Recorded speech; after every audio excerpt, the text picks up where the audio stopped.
Hey everybody, this is Jennifer Turner and I am an educator from Texas, and I have been a teacher and an educator here in Texas for 19 years now, so almost 20. And in that time I have pretty much been self-taught on how to use spreadsheets to do my job. So when I was in the classroom, it was how do I use spreadsheets to analyze my student data and keep up with different data points on my students, how to make it a little easier to organize my lessons and do my job.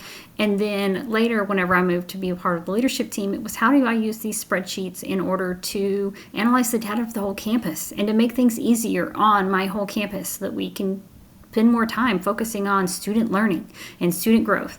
And so I'm hoping that you have found this channel and you are looking for the same things, looking for ways to be a better teacher and to be a better educator and to help your campus and your class and your students grow.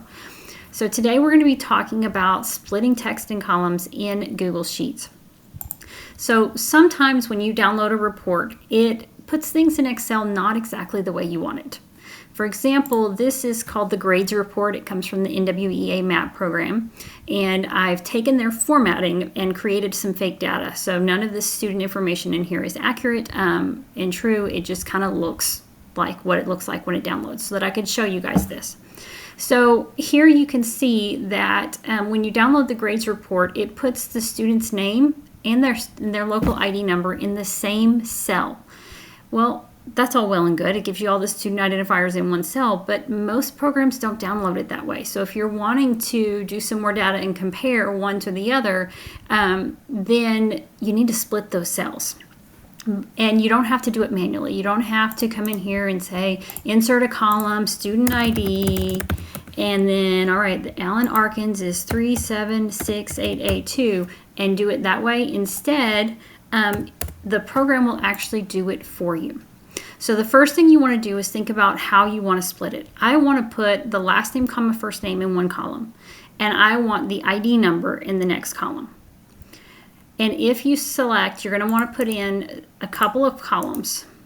And the reason why is because if I just left all of this over here, when I split this, it would override the test date. It might even start overriding the RIP score range.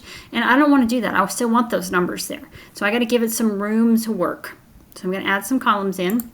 And I'm going to come up here. I'm going to select the column I want to split, the one that I want to break up and change. And I'm going to Data, Split Text to Columns. And right here, it gives me a couple of options. First, it's going to guess how you want it done. Well, I don't want the last name in one column and then the first name and then parentheses with the ID number in another column. That's not what I want. But I could separate it at the comma, which is what it's just done. I could, if there was a semicolon, a period, or a space, I could separate at a space. And you can see here it's separated last name, first name, and then we have this like dash ID number. I don't know why I did that. Or I can custom it. So I want to separate at the open parentheses. So then I keep the name all in one and I move the ID over. And I'm going to press enter and tell it, yep, I really wanted you to do that. So my name's good now, but my ID number still has this closing parentheses.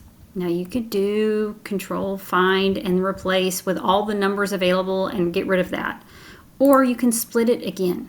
So data, split text to columns, and I'm going to once again do a custom, but this time I'm going to do the closing parentheses to get rid of it. You'll notice that whenever I split it, whatever I split it at, it goes away. So that first opening parentheses, it just completely went away. It's not on my screen anymore. And when I do this closing parentheses, it goes away. And I'm going to say yep. And so now I have my name in one column, student ID in another. I can delete these extra columns I had, and now I have this data in a format that I can look up it together with maybe star data or classroom tests or something else to compare all in one sheet exactly how my students are doing, because I've got now the ID number separate from the name. If you guys have questions about what I just did, drop me comments.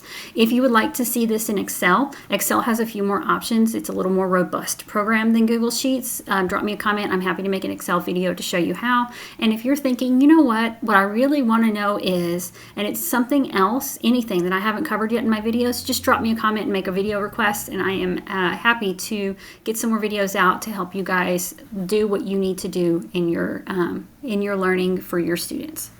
Bye guys.